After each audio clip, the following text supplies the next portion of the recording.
VSW news కి స్వాగతం. బులెటిన్ల ముందుగా హెడ్లైన్స్ చూద్దాం. వైఎస్ఆర్సీపీ నాయకులు ప్రెస్ మీట్.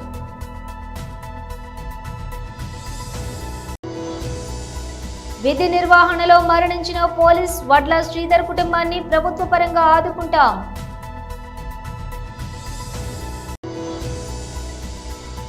నారాయణఖేడ్లో 795 డబుల్ బెడ్రూమ్ ఇండ్లను శుక్రవారం ఎమ్మెల్యే సంజీవ్ రెడ్డి పరిశీలించారు. Pakistan cyber attack. వాట్సాప్ కు ఈ మెసేజ్లు వస్తే ఓపెన్ చేయకండి. ఇక డీటెయిల్స్ చూస్తే వైఎస్ఆర్సీపీ నాయకులు ప్రెస్ మీట్ నిర్వహించారు. ఒకవైపున బార్డర్లో చాలా ఉద్రిక్తమైన పరిస్థితులు ఉన్నాయి. పాకిస్తాన్కి మనకి మధ్యన యుద్ధమే జరుగుతున్నటువంటి తరుణంలో మరి ఈ కక్ష సాధింపులకు మాత్రం అంతం లేని విధంగా ఏముంటుంది నాకు అర్థం కాలే. ఈ తెలుగుదేశం పార్టీ ఆఫీసు మీద జరిగినటువంటి దాడి కేసుని వైఎస్ఆర్ కాంగ్రెస్ పార్టీ అధికారంలో ఉన్నప్పుడే కేసు రిజిస్టర్ చేయడం జరిగింది. కానీ దానిలో ఏదో చేసేస్తున్నాము అనేటువంటి ఉద్దేశంతో కేవలం చంద్రబాబు నాయుడు గారిని, లోకేష్ని సంతృప్తిపరచడం కోసం సజ్జల రామకృష్ణారెడ్డి గారిని కూడా సిఐడి ఆఫీసుకు పిలిపించి విచారణ చేశాము అనేటువంటి మెహర్బానీ కోసం ఇలాంటి కార్యక్రమాలు జరుగుతూ ఉన్నాయి. ఇది చాలా దురదృష్టకరమని మనవి చేస్తున్నాం. తెలుగుదేశం పార్టీ అధికారంలోకి వచ్చిన దగ్గర నుంచి అభివృద్ధి లేదు, సంక్షేమం లేదు. మాటల్లో మాత్రం కోటలు దాటేటటువంటి అభివృద్ధి, అమరావతి గురించి అభివృద్ధి, పోలవరం గురించి అభివృద్ధి మాటల్లో మాత్రమే కనిపిస్తున్నది. కక్ష సాధింపులు బహుశా భారతదేశానికి స్వాతంత్రం వచ్చిన తరువాత ఇంత పెద్ద ఎత్తున ఏ రాష్ట్రంలోనూ జరగనటువంటి అరెస్టులు, కేసులు పెట్టి నిర్బంధించేటటువంటి కార్యక్రమం చేస్తున్నారు. నిన్న చాలా ఆశ్చర్యకరమైన అంశం ఏంటంటే ధనుంజయ రెడ్డి గారని సాక్షి ఎడిటర్ ఉన్నారు. ఆయన కేఎన్ఆర్ మా పార్టీలో జగన్మోహన్ రెడ్డి గారికి సన్నిహితంగా ఉండే సెక్రటరీ, మనోహర్ అనేటువంటి మా దగ్గర పనిచేసేటటువంటి జగన్మోహన్ రెడ్డి గారి ఆఫీసులో పనిచేసినటువంటి వ్యక్తి వీళ్ళింటికి వెళ్ళి సోదాలు చేశారు. దేనికో తెలుసా? ధనుంజయ రెడ్డి గారు, కృష్ణమోహన్ రెడ్డి గారు అక్కడ దాక్కున్నారేమోనని. ఏంటి నాకు అర్థం కాల, పిచ్చెక్కిందే పోలీసులకు. నాకు ఏదో ఒక విధంగా అల్లరి చెయ్యాలి, ఏదో ఒక విధంగా అపాస్పాలు చెయ్యాలనేటువంటి కుట్రలో భాగంగా పోలీసులను ఆడిస్తున్నారు. పోలీసులు ఆడుతున్నారు, చిన్నపిల్లల ఆటలాగా ఆడుతున్నారు. పోలీసులు మాట్లాడితే ఎంక్వైరీకి పిలవటం, కేసులు ఎవరన్నా అరెస్ట్ చేయగానే అరెస్టుకు బెయిల్ రాకుండా ఉండేందుకు పోలీస్ కస్టడీకి పిటిషన్ పెట్టడం, ఆ పోలీస్ కస్టడీ కోసం 2 రోజులు 3 రోజులు తీసుకోవటం, ఏమీ లేకుండా పిచ్చి ప్రశ్న అడగటం, పంపించడం, ఇదంతా ప్లేయింగ్. ఒక రకమైన వికృతమైన ఆట లోకేష్ గారి నాయకత్వంలో జరుగుతుందనేది అందరికీ తెలిసినటువంటి సత్యం. ఇవాళ నిజంగానే మాకు ఇంత బాధలు కూడా, ఇంతమందిని అరెస్ట్ చేస్తున్నా కూడా మాకు ఒక రకమైనటువంటి ధైర్యం వస్తుంది. సమీకరిస్తున్నారు మమ్మల్ని పోలీసు యంత్రాంగము, చంద్రబాబు నాయుడు గారు, లోకేష్ గారు, మా పార్టీలో ఉన్నటువంటి వ్యక్తులందరినీ సమీకరించేటటువంటి నిద్రపోయే వాళ్ళని కూడా లెగ్గొడుతున్నారు. ఇవాళ గుంటూరుకి మా సజ్జల రామకృష్ణారెడ్డి గారు వస్తుంటే వేలాది మంది తరలి రావాల్సిన పరిస్థితి ఏర్పడింది. అంటే ఏంటి? నిద్రపోతున్న వాళ్ళు కూడా లెగ్గొట్టి, అయ్యా సజ్జల రామకృష్ణారెడ్డి గారిని అనవసరంగా తీసుకొస్తున్నారు పోలీస్ స్టేషన్ సిఐడి ఆఫీస్కి, మీరు వెళ్ళండి అని ఒక పిలుపునిచ్చినట్టుగా. విధి నిర్వహణలో మరణించిన పోలీసు వడ్ల శ్రీధర్ కుటుంబాన్ని ప్రభుత్వ పరంగా ఆదుకుంటామని రాష్ట్ర రవాణా, బీసీ సంక్షేమ శాఖ మంత్రి పొన్నం ప్రభాకర్ అన్నారు. పాల్వంచ మండలం కేంద్రానికి చెందినటువంటి గ్రహాన్స్ కానిస్టేబుల్ వడ్ల శ్రీధర్ అంత్యక్రియలో పాల్గొనడానికి శుక్రవారం పాల్వంచకు వచ్చిన మంత్రి మాట్లాడుతూ విధి నిర్వహణలో ప్రాణాలు కోల్పోయిన వడ్ల శ్రీధర్ కుటుంబానికి అండగా నిలుస్తామని తెలిపారు. చర్చల ద్వారా సమస్యలు పరిష్కరించుకోవాలని, హింసా మార్గాన్ని విడనాడాలని ఆయన అన్నారు. మరణించిన శ్రీధర్ కుటుంబానికి 2.17 కోట్ల రూపాయలను ఆర్థిక సహాయం ప్రభుత్వం నుండి అందజేయబడుతుందని తెలిపారు. తొలుత శ్రీధర్ పార్థివ దేహానికి పూలమాలలు వేసి నివాళులర్పించారు. కుటుంబ సభ్యులను పరామర్శించారు. ప్రభుత్వ అధికార లాంఛనాలతో అంత్యక్రియలను జరుపుతామని తెలిపారు.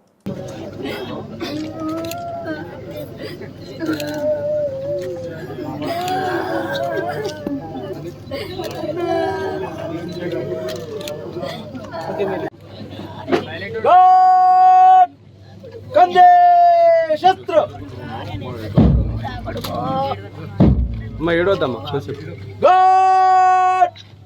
सलामी शस्त्र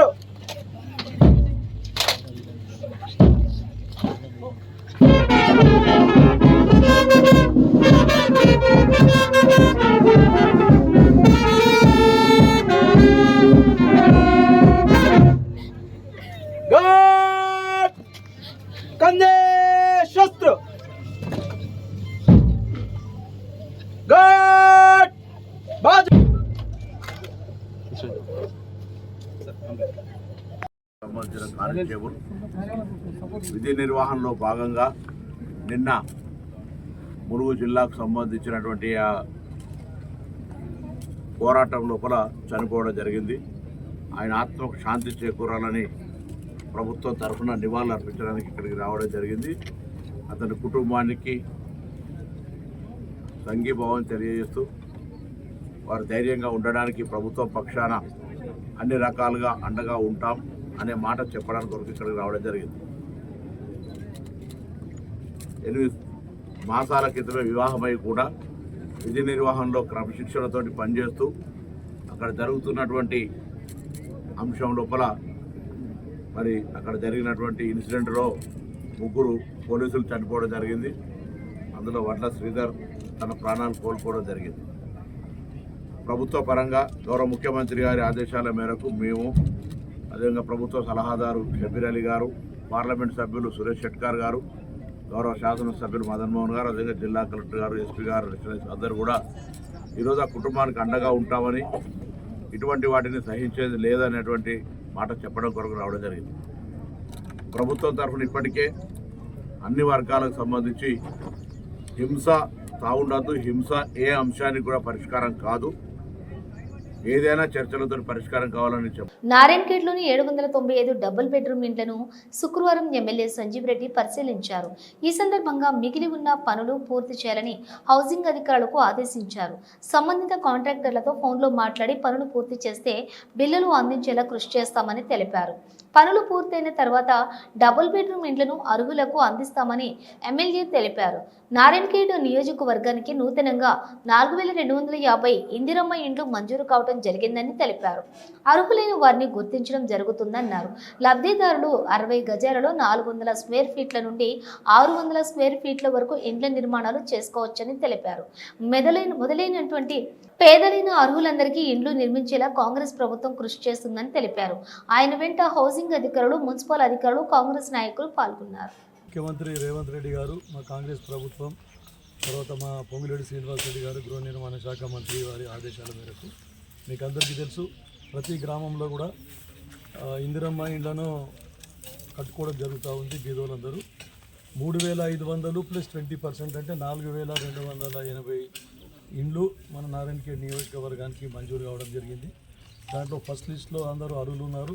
ఇల్లు కట్టుకోవడానికి స్థలం ఉండి కట్టుకునేవారు ముందరికి వస్తే వారికి ఇల్లు బెనిఫిషరీని గుర్తించడం జరిగింది. తర్వాత ఎవరైతే స్థలం లేకుండా ఉన్నారో వాళ్ళకి సెకండ్ లిస్ట్లో పెట్టడం జరిగింది. వాళ్ళకు కూడా మళ్ళీ ఎక్కడైనా స్థలం చూసుకుంటే వాళ్ళకు కూడా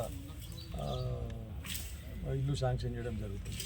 ఇది కాకుండా ఇంకా కొంతమంది ఫస్ట్, సెకండ్, థర్డ్ లిస్ట్లో కూడా మిస్ అయిన వాళ్ళు, ఇంకా ఎలిజిబుల్ ఉండి ఎక్కడన్నా మిస్ అయితే వాళ్ళు కూడా మళ్ళీ దరఖాస్తు చేసుకుంటే ఎండిఓకి, ఆ ఎండిఓ వాళ్ళు హౌసింగ్ వారి ద్వారా ఎంక్వైరీ చేయించి కలెక్టర్ లాగిన్లో నుండి మళ్ళీ వారికి కూడా శాంక్షన్ చేయాలని చెప్పేసి ప్రభుత్వ ఆదేశాలు ఉన్నాయి. అయితే స్పెసిఫికేషన్స్ ప్రకారం ప్రభుత్వం ఏదైతే మాకు ఇచ్చిందో మెజర్మెంట్స్ 60 గజాల లోపల plus 600 square feet, 400 square feet నుండి 600 స్క్వేర్ ఫీట్ల వరకు ఇల్లు కట్టుకునే విధంగా ఇందిరమ్మ ఇండ్లను ఏర్పాటు చేయడం జరిగింది. ఇక దీంట్లో డబుల్ బెడ్రూమ్ మన గురించి రిపేర్స్ గురించి మన గృహ నిర్మాణ శాఖ మంత్రి గతంలోనే 1 సంవత్సరం క్రితమే 6 కోట్ల రూపాయలు దీనికి శాంక్షన్ చేయడం జరిగింది. అయితే ఆ కాంట్రాక్టర్కు మరీ రిక్వెస్ట్ చేసి మళ్ళీ కంప్లీట్ చేయమని చెప్పడం జరిగింది. పాత కాంట్రాక్టర్స్కి వారికి జిఎస్టీ ఏదో అప్పటికి ఇప్పటికీ జిఎస్టీ పెరిగింది, మాకు పాత జిఎస్టీ కన్సిడర్ చేయాలని చెప్పేసి వాళ్ళు ముందుకు రాలేదు. వాళ్ళతో కూడా చర్చించి మళ్ళీ వారికి ఇంకా కొన్ని ఇన్ఫ్రాస్ట్రక్చర్ దాంట్లో కూడా వాళ్ళు చేసిన పనికి అప్పుడు డబ్బులు రాలేదు. తర్వాత ఇంకా వేరే వివిధ ఏవైతే మోటార్లు ఉన్నాయో బోర్ మోటార్లు వాళ్ళు వేసిన దానికి కూడా ఇంకా బిల్స్ రికార్డు కాలేదని చెప్పడం జరిగింది. అయినా సరే ఈ ప్రభుత్వం చిత్తశుద్ధితోనే బీదలకు ఇండ్లు కట్టియాలనే ఉద్దేశంతో చిత్తశుద్ధితో పనిచేస్తూ ఉంది. కాబట్టి దీనికి సపరేట్ బడ్జెట్ కూడా కేటాయించడం జరిగింది. ఇక్కడ కూడా దీనికి ఇన్ఫ్రాస్ట్రక్చర్ గురించి 1,60,00,000 రూపాయలు దీనికి కేటాయించడం జరిగింది. దాంట్లో బాగా ఈరోజు చూస్తే అసలు కొన్ని ఇండ్లు అయితే అసలు ఇంకా ఏమి ఇన్కంప్లీట్ ఉన్నాయి. మొత్తం అసలు పైప్ లైన్ సరే కానీ మన ఇది గిలావ్ కూడా చేయలేదు, ప్లాస్టరింగ్ కూడా ఇంకా కంప్లీట్ కాలేదు. తర్వాత కిటికీలు, విండోస్, డోర్స్ కూడా ఫిట్ కాలేదు. అట్లాంటివన్నీ మరి భద్రాద్రి కొత్తగూడెం జిల్లా చెర్ల మండలం కొత్తూరు గుట్టపోరు గ్రామంలోని 50 కుటుంబాలు మిషన్ భగీరథ త్రాగునీరు అందక గత 3 నెలల నుంచి త్రాగునీటి కోసం తీవ్ర ఇబ్బందులు పడుతున్నామని మహిళలు ఖాళీ బిందెలతో ప్రధాన రహదారిపై నిరసన వ్యక్తం చేశారు. మా గ్రామంలో 2 చేతి పంపులున్నాయని, అందులో ఒకటి పాడైపోయిందని, మరొక చేతి పంపు మాత్రమే పనిచేస్తుందని, ఒకటే బోరు ఉండటం వల్ల గ్రామస్తులు తీవ్ర ఇబ్బంది పడుతున్నామని అధికారుల దృష్టికి పలుమార్లు విన్నవించినప్పటికీ పట్టించుకున్న దాఖలాలు లేవని ఆవేదన వ్యక్తం చేశారు.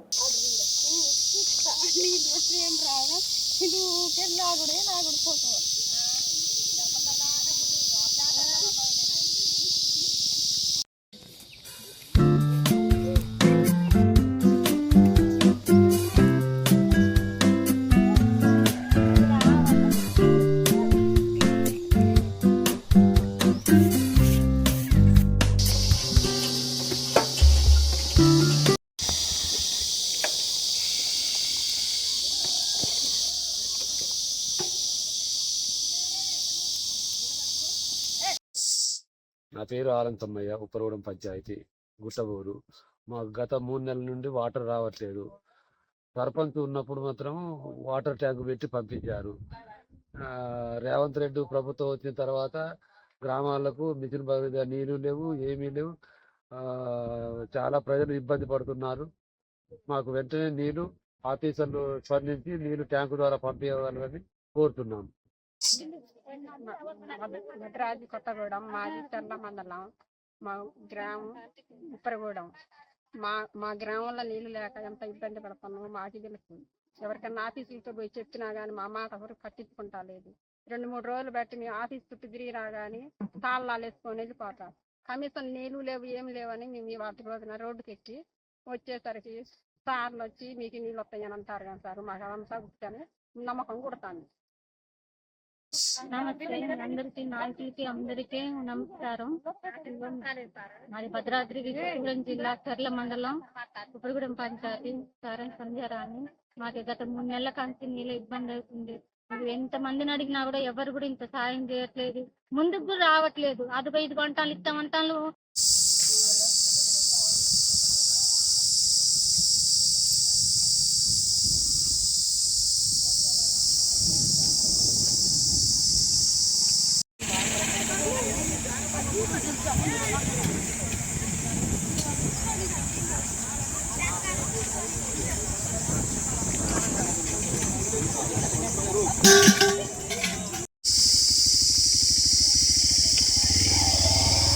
భారతదేశంలో ఇంటర్నెట్ వినియోగదారులను లక్ష్యంగా చేసుకుని పాకిస్తాన్ సైబర్ నేరగాళ్లు మరోసారి అటాక్ చేస్తున్నట్లుగా తెలుస్తోంది. డాన్స్ ఆఫ్ ది హిల్లరీ అనే పేరుతో ఒక ప్రమాదకరమైన మాల్వేర్ను వ్యాప్తిలోకి తెచ్చి దేశ ప్రజల వ్యక్తిగత సమాచారం, బ్యాంకింగ్ వివరాలు తదితర సున్నితమైన డేటాను తస్కరించేందుకు ప్రయత్నిస్తున్నారని భారత సైబర్ నిపుణులు హెచ్చరిస్తున్నారు. ముఖ్యంగా వాట్సాప్ ద్వారా ఈ వైరస్ను చొప్పించేందుకు ప్రయత్నాలు జరుగుతున్నాయని, ఈ విషయంలో ప్రజలు అప్రమత్తంగా ఉండాలని సైబర్ పోలీస్ విభాగం సూచించింది. పాకిస్తానీ హ్యాకర్లు భారతీయ సోషల్ మీడియా యూజర్లపై ప్రభావం చూపేందుకు వారి నుంచి కీలక సమాచారాన్ని సేకరించేందుకు చాలా కాలంగా ప్రయత్నిస్తున్నారు. ఇందులో భాగంగానే తాజాగా డాన్స్ ఆఫ్ ది హిల్లరీ అనే మాల్వేర్ను ప్రయోగిస్తున్నట్లుగా సమాచారం. గుర్తు తెలియని నంబర్ల నుంచి వచ్చే వాట్సాప్ సందేశాలు, లింకుల ద్వారా ఈ మాల్వేర్ను ఫోన్లలోకి చొప్పించి సమాచారాన్ని దొంగిలించే ప్రమాదం ఉందని నిపుణులు వివరిస్తున్నారు. వాట్సాప్తో పాటుగా ఫేస్బుక్, ఈమెయిల్స్ ద్వారా కూడా ఈ వైరస్ను వ్యాపింపచేస్తున్నట్లు తెలుస్తోంది. ఈ dance of the Hillary malware ఫోన్లోకి ప్రవేశిస్తే తీవ్ర నష్టం వాటిల్లే అవకాశం ఉందని నిపుణులు చెబుతున్నారు. బ్యాంకింగ్ పాస్వర్డ్లు, క్రెడిట్ అండ్ డెబిట్ కార్డు వివరాలు, ఇతర వ్యక్తిగత సమాచారాన్ని దొంగిలించవచ్చునని వారు హెచ్చరించారు. ఫోన్లోని రహస్య ఫైళ్లను యాక్సెస్ చేసి వాటిని లీక్ చేసే ప్రమాదం కూడా ఉందని చెప్పారు. మొబైల్ ఫోన్లు కంప్యూటర్ల వేగాన్ని తగ్గించడం లేదా పూర్తిగా క్రాష్ చేయవచ్చునని తెలిపారు. మన పరికరాలను రిమోట్గా వారి ఆధీనంలోకి తీసుకుని దుర్వినియోగం చేయవచ్చని హెచ్చరించారు. భారత్, పాకిస్తాన్ల మధ్య సరిహద్దులో నెలకొన్న ఉద్రిక్తత పరిస్థితులు దేశీయ స్టాక్ మార్కెట్లపై తీవ్ర ప్రతికూల ప్రభావం చూపాయి. పాకిస్తాన్ దళాలు సరిహద్దు ప్రాంతాలపై దాడులకు పాల్పడడం, భారత సైన్యం వాటిని సమర్థంగా తిప్పికొట్టడంతో యుద్ధ భయాలు మరింత ముదిరాయి. ఈ పరిణామాల నేపథ్యంలోనే మదుపర్లు అమ్మకాలకు మొగ్గు చూపడంతో దేశీయ సూచీలు వరుసగా 2వ రోజు కూడా భారీ నష్టాలను చవిచూశాయి. దాదాపు అన్ని రంగాల షేర్లు అమ్మకాల ఒత్తిడికి లోనయ్యాయి. దీంతో సెన్సెక్స్ కీలకమైన 80,000 పాయింట్ల మార్కును కోల్పోగా నిఫ్టీ 24,000 పాయింట్ల సమీపంలో ముగిసింది. సరిహద్దు ఉద్రిక్తతల కారణంగా విమానయానం, పర్యాటకం, స్థిరాస్తి వంటి రంగాల షేర్లు అధికంగా నష్టపోయాయి. అయితే రక్షణ రంగం సంస్థల షేర్లలో కొనుగోళ్లు ఆసక్తి కనిపించింది. ముఖ్యంగా డ్రోన్ల తయారీ సంస్థ ఐడియా ఫోర్జ్ షేర్లు ఏకంగా 18% వరకు లాభపడ్డాయి. నిఫ్టీ మిడ్ మ్యాప్ సూచి దాదాపుగా స్థిరంగా ముగిశాయి. అలాగే స్మార్ట్ ల్యాబ్ సూచి 0.61% నష్టపోయింది. ఉదయం సెన్సెక్స్కు చూసుకుంటే 78,968.34 పాయింట్ల వద్ద నష్టాలతో ప్రారంభమైంది. రోజంతా నష్టాలలోనే కొనసాగిన సూచి ఇంట్రాడేటాలోని 78,968.34 పాయింట్ల కనిష్ట స్థాయిని తాకింది. చివరికి 880.34 పాయింట్ల నష్టంతో 79,454.47 వద్ద స్థిరపడింది. నిఫ్టీ కూడా 265 పాయింట్లు నష్టపోయి 24,008 వద్ద ముగిసింది. డాలర్తో రూపాయి మారకం విలువ 17 పైసలు బలపడి 85.41 వద్ద నిలిచింది. సెన్సెక్స్ 30 సూచీలో ICICI Bank, Power Grid Corporation, UltraTech Cement, Bajaj Finance, HDFC Bank షేర్లు ప్రధానంగా నష్టపోయిన వాటిలో ఉన్నాయి. Titan, Tata Motors, LNT, SBI, Asian Paints షేర్లు లాభాలతో ముగిశాయి. ప్రజల రక్షణ సురక్షితలో భాగంగా Nizamabad police commissioner P Sai Chaitanya ఆదేశాల మేరకు ఆర్మూర్ పట్టణంలోని రాజారాం నగర్ కాలనీలోని కమ్యూనిటీ కాంటాక్ట్ కార్యక్రమం నిర్వహించారు. ఈ కార్యక్రమంలోని ఆర్మూర్ ఏసీపీ వెంకటేశ్వర రెడ్డి పాల్గొని ప్రజలకు పలు సూచనలు చేశారు.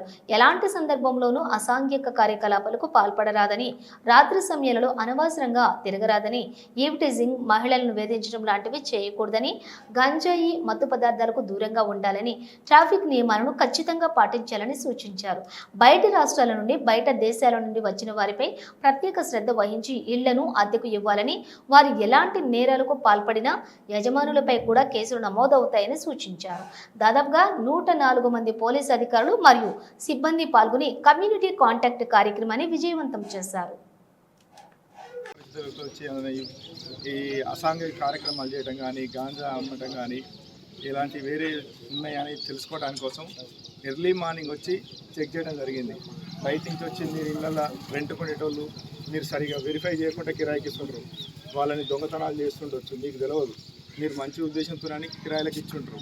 వాళ్ళందరినీ చెక్ చేయాలనే ఉద్దేశంతో ఈరోజు ఈ కార్యక్రమం ఏర్పాటు చేయడం, మీకు రక్షణ కల్పించడానికి అనే ఉద్దేశం తప్ప మిమ్మల్ని ఏదో పొద్దుగాల లేపి పోలీసులు ఇబ్బంది కావాలని కాదు. దీని ఉద్దేశం అర్థం చేసుకోండి. మీరందరూ పోలీసు కోఆపరేట్ చేయాలి.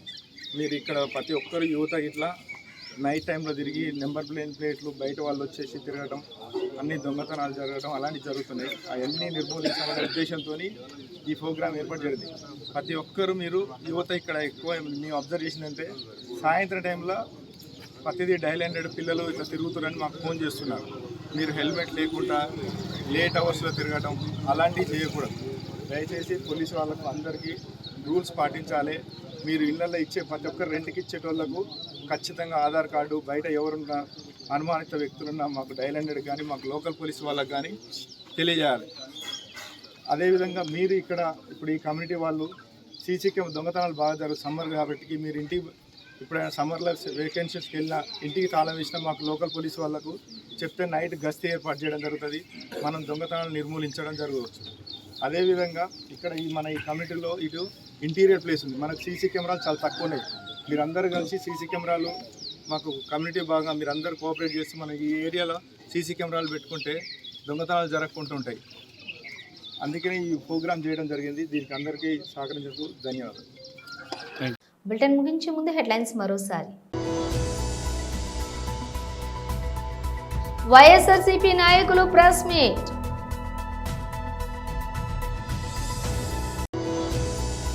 విధి నిర్వహణలో మరణించిన పోలీస్ వడ్ల శ్రీధర్ కుటుంబాన్ని ప్రభుత్వ పరంగా ఆదుకుంటాం.